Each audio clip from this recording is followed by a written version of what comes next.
Shit!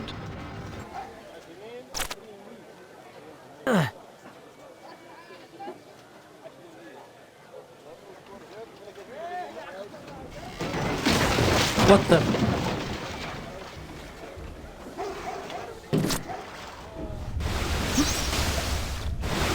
Seriously?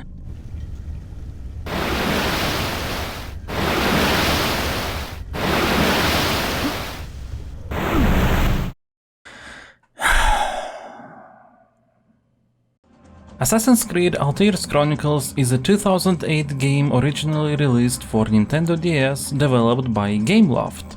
As you might have guessed, there will be parts where I'm not going to be exactly kind to the game, and as always when I do that I am putting out a disclaimer. Don't take this as an opportunity to lash out at developers. Everybody is always doing their best given the situation, and there are many factors that define the final quality of a game, so we're just discussing the product itself. Though for what it's worth, Altair's Chronicles did see an updated mobile port release, which outside of graphical improvements and addition of voice acting has introduced a number of gameplay and quality of life features, so it can be called the better definitive version of the game. The problem is, not only can you not buy it in stores anymore, but it doesn't work properly on most modern phones or even emulators, so at the time of writing this, there is no reasonable way to play that version without purchasing old tech. At least I couldn't find a way to make it work anywhere. This is why today we'll be dissecting the more accessible NDS version. My name is Stanislav Costiuc, I am a game designer, and this is my review of Assassin's Creed Altair's Chronicles, which as always will be done with the help of my Stasocritic scoring system, starting with the design category.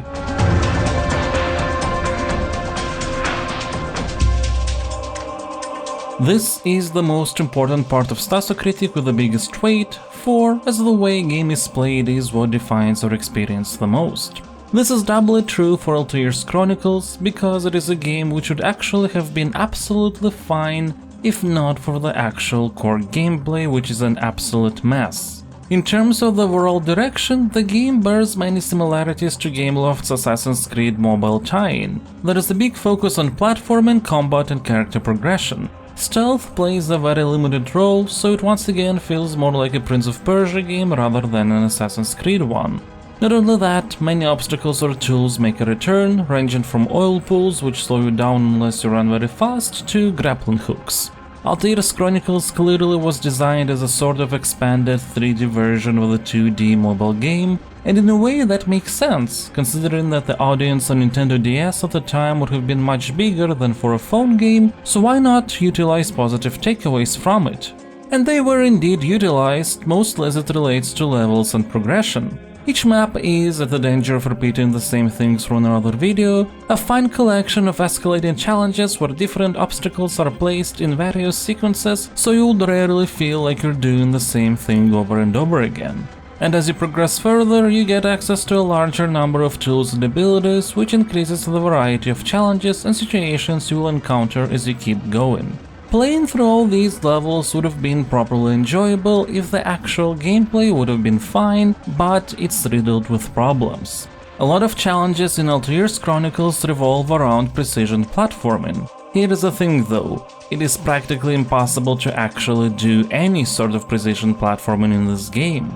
Altair's jump distance depends on how long you hold the jump button, even though the running speed itself is constant, so it's not clear at first that it should affect anything. But not only that, when you land you actually don't stop immediately, but make a certain number of steps to stop depending on the time you ran and the distance you jumped. This can transform even the simplest of jump sequences into an exercise in frustration where you're gonna die over and over again. But it doesn't stop there. Altair's Chronicles is played on a D-pad, but some levels feel like they had analog sticks in mind, as the angle between some jumps you make is practically impossible to properly define with the 8 directions at your disposal. Then there are numerous issues with collision detection, where sometimes it is too sensitive, and in cases where that's related to obstacles that kill you instantly, that is of course incredibly frustrating. But there are also times when collision isn't sensitive enough and you fail to grab a hold of a ledge and fall down. At times this can lead you to sort of sequence breaking the game by not even trying too hard, which can cause a situation like this where there is a lot of target arrows on the screen and you don't know where to go. Combat tries to recreate the combo and counter system from Assassin's Creed, but it feels like every action has a delayed response, so it is very difficult to play with any sort of strategy. The best course of actions is to actually mash buttons, though later down the line you get some pretty efficient combos at your disposal if you manage to properly execute them with the action delays. Combat also has targeting and collision issues, which makes it very difficult to actually hit the person you want. But then there's the camera that conflicts with the navigational one. When you move to the right, Altair stays on the left side of the screen so you can see more of what's to the right. Vice versa when you move to the left. When Altair attacks though, the camera moves so he would be on the center of the screen. Here's the thing, the camera doesn't have a defined combat state, so when you move during combat, the camera tries to shift Altair to the left or to the right of your view, so in the end, during fights, it can feel like the camera just shakes uncontrollably. But even in navigational areas where there is no conflict with combat, too many times the camera position doesn't show where you would actually need to go or climb, so you have to rely on guessing what to do, though to be fair, in some sections the game does have a cutscene showcasing the path you need to take. And back in the day, many DS games will try to put in touchscreen gimmicks even when they really don't need one, and Altair's Chronicles is not an exception.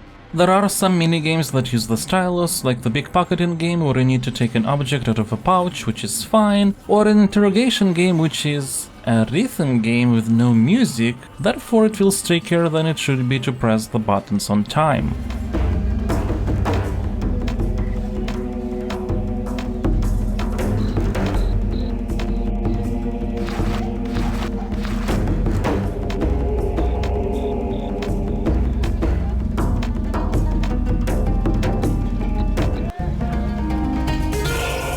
So if you will open up all scores for design, feel free to pause if you would like to read them all, I will assign a 4 to Altair's Chronicles. On a theoretical design level, it actually houses a pretty good game, you can clearly see it there with your own eyes, and the levels, which are the meat of the experience, are perhaps not fantastic, but very nice.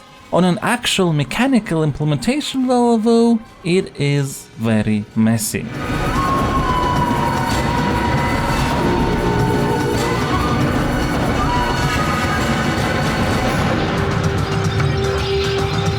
Now it's time to discuss context.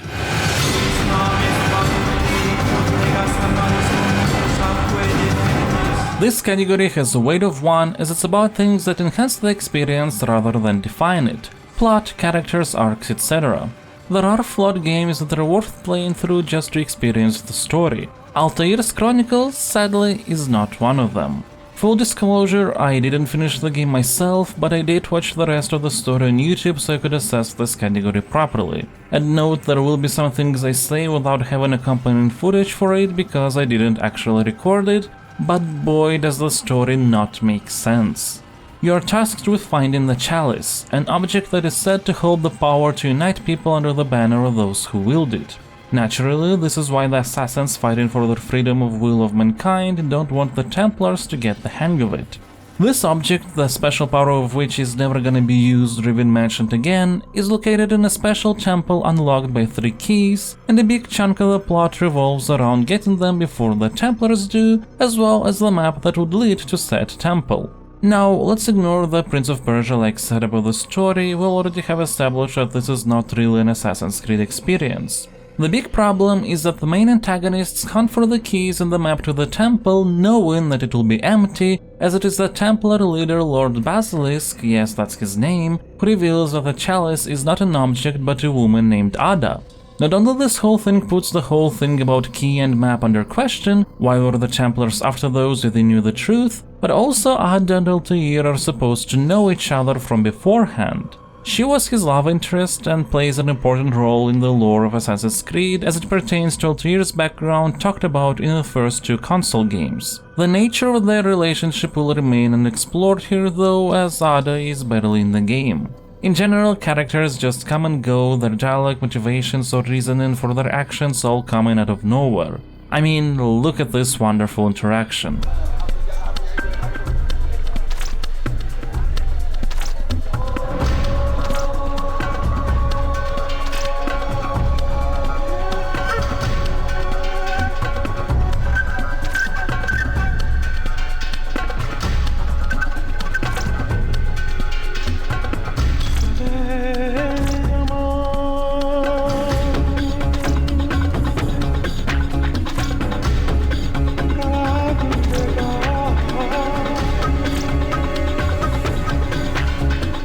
what was that?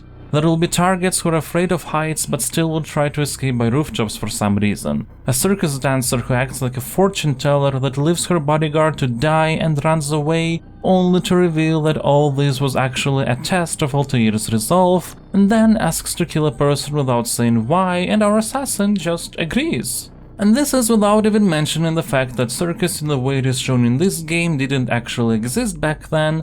Anachronisms aren't necessarily bad, but the issue here is that Altair's Chronicles isn't really interested in any sort of historical context at all. A very small Java game can be forgiven for that, but for a more broadly sold handheld spin-off, that's definitely a problem. There is a moment I didn't record where Altair says there is no way to prove he's an assassin, and then the person the trust of which he must gain asks to show the left hand with the hidden blade. Come on, Altair. In general, his personality differs quite a bit from the one we see in the first Assassin's Creed, which can make sense considering this is a prequel, but the story never explains how Altair got so arrogant and full of himself, so this prequel sort of creates a character arc hole, though honestly that's the least of the game's problems. Should we open up all scores for context, I will assign a 2.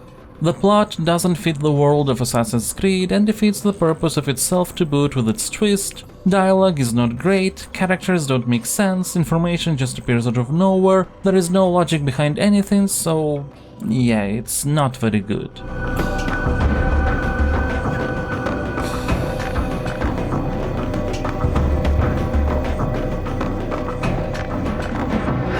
Time to discuss aesthetics.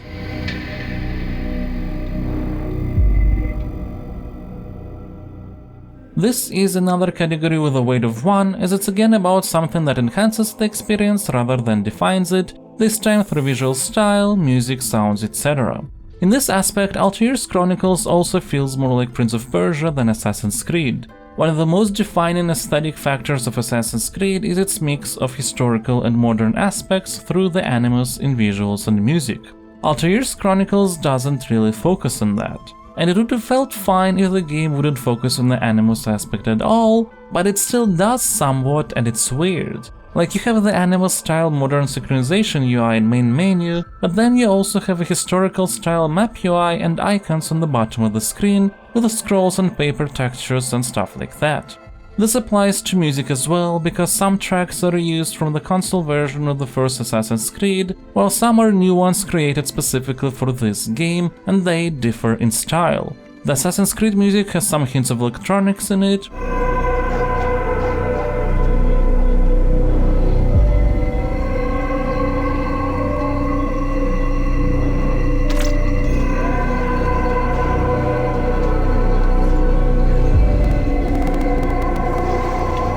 while Altair's Chronicle one is more instrumental.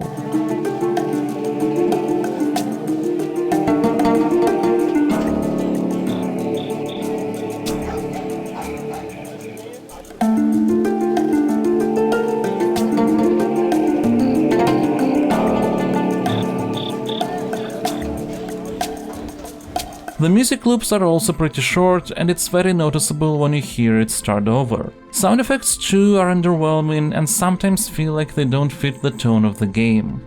So all in all, if we take a look at all scores, I will assign a 6 to Altair's Chronicles. It looks fine though not amazing, the sound and music aspect is also alright I suppose, but the biggest issue the game has is the fact that it can't decide if it wants to have fully historical aesthetics or historical mixed with modern ones, which makes it feel unpolished, but still the overall impression is more on the positive side.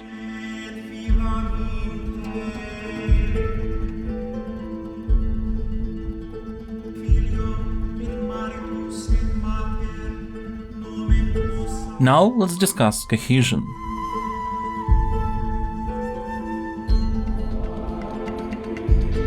This category has a weight of 2 and it's about how well the game connects all of its different aspects together to create a singular, wholesome experience. And you know, Altair's Chronicles is a game that really can be anything. I've mentioned before that it feels more like Prince of Persia than Assassin's Creed, but the truth is that pretty much any skin would work for it.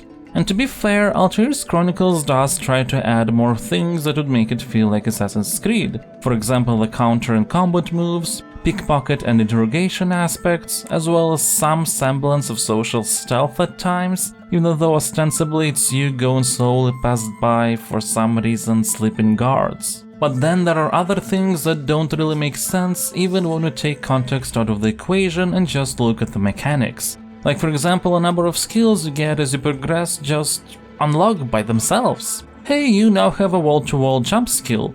Why didn't we have it before? How did we learn it? Who knows, but it's there now. Add into the mix the conflicting stylistic aspects of the game, as well as a story that cancels its own plot points out, and if you open up all the scores, this leads to me assigning a 4. It's too gamey to feel like a total unholistic experience, but there are plenty of questions at hand anyway.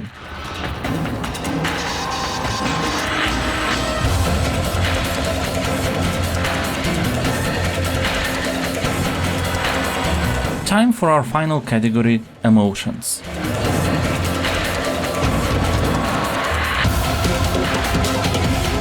This is the most subjective category of Stasocritic, but it's got the second biggest weight, 3, as at the end of the day emotions matter a lot and can make even a flawed experience better. This is not the case with Altair's Chronicles, for which I'll open up all the scores immediately to assign a 2. You probably might have guessed this would be my emotional reaction based on the beginning of the video. The game was incredibly frustrating, and if it were up to me I would stop playing it much earlier than I have. I kept going for some time to make sure that I have all the arguments I need for everything related to gameplay, but it was just incredibly frustrating and not enjoyable at all, even though I could see the potential behind the game. Let's summarize everything.